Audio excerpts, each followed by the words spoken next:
来看一个上新的消息咯，台北市信义区一间幼儿园园长后生性侵害20多个囡仔，进前外界是质疑讲幼儿园甲相关的名拢无公布，因为针对儿少权法第69条，媒体是袂当公开会当辨识儿少身份的资讯。卫生福利部伫下晡嘛开记者会来说明因的立场，咱做回来了解。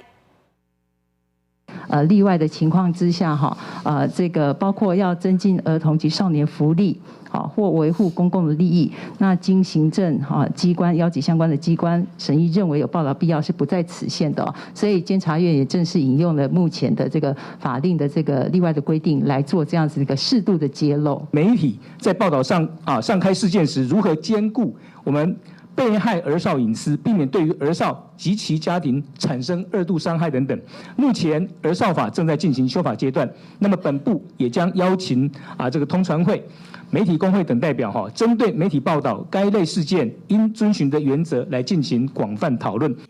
卫生福利部表示讲，目前儿少法的规定无明确列出讲主管机关是啥物部会，对于啥物款的资讯会当公布嘛还无清楚，所以来找媒体、NCC 等单位做伙来讨论修法的方向。针对目前媒体报道到底讲讲甲偌详细的资料，卫生福利部嘛表示讲，伊嘛会开始来讨论。